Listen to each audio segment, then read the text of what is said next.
नमस्कार, मैं खुशी और आप देख रहे हैं आरपीएस समाचार। आइए रुक करते हैं आज की बड़ी खबर की ओर। 35 किलोमीटर चलने के बाद मिली बस।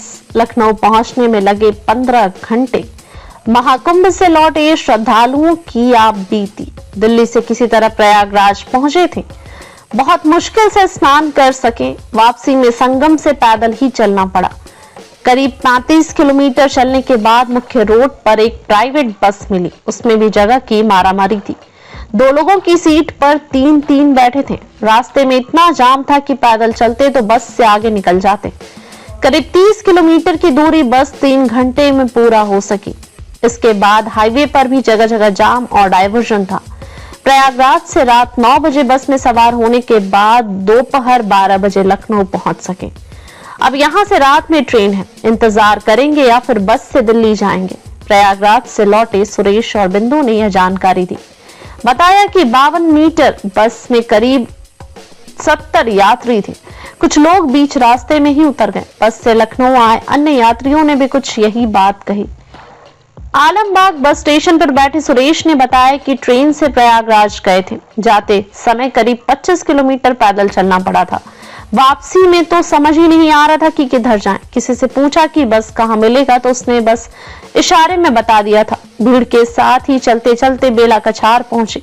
इतनी दूर चलने के बाद जैसे शरीर में जान ही नहीं रह गई थी। वहीं पहुंचने पर पता चला कि बस के लिए 1 घंटा इंतजार करना होगा। इसके बाद किसी तरह बस में जगह मिली। रास्ते में जगह जगह पर डायवर्जन के कारण में भी काफी दिक्कत हुई।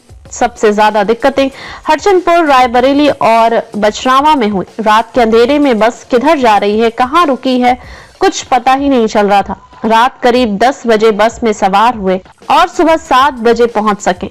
अब कानपुर जा रहे हैं। इसी तरह कई और यात्रियों ने दिक्कत बयां की। गाड़ियों की लंबी कतारें। हरदोई निवासी शिवनाथ कई परिचितों के साथ मौनी अमावस्या पर स्नान के लिए प्रयागराज गए थे। शिवनाथ के अनुसार हर तरफ भीड़ देखी रही थी। किसी तरह बस में सवार हुए। बस चली तो हर तरफ गाड़ियां ही दिख रही थी। हाईवे ही दोनों लेन पर गाड़ियों की लंबी लाइन लगी थी। कुछ समझ ही नहीं आ रहा था कि कैसे पहुंचेंगे। बस में भी यात्री ठूस कर भरे थे। हालांकि सभी बस लौटना चाह रहे थे। ऐसे में जहां जगह मिली बस किसी तरह बैठ गए। तमाम लोग तो खड़े होकर आए। पंजाब से आए हैं। लखनऊ से जाने में जितनी दिक्कत हुई उससे ज्यादा परेशानी लौटने में हुई। गनीमत रही कि किसी तरह सुरक्षित आ गए। यह दिन हमेशा याद रहेगा। हरिकिशन, फिरोजपुर, पंजाब से प्रयागराज का ही रहने वाला हूँ। लखनऊ कुछ बेहद जरूरी काम से आया हूँ। वापसी में जितनी दिक्कत उठानी पड़ी है उतनी पहले कभी नहीं हुई। 12 घंटे में पहुंच सका। खबरों में अब तक के लिए बस इतना ही। फिर होगी आपसे मुलाकात ऐसी ही एक और बड़ी खबर के साथ। तब तक के लिए नमस्कार और देखते रहिए आरपीएस समाचार। ऐसे ही लेटेस्ट अपडेट्स के लिए हमारे चैनल आरपीएस समाचार को सब्सक्राइब करें और तुरंत नोटिफिकेशन पाने के लिए बेल आइकन प्रेस करना ना भूलें। अगर आपको हमारी खबर पसंद आई हो तो इसे ज्यादा से ज्यादा लोगों तक जरूर पहुंचाएं।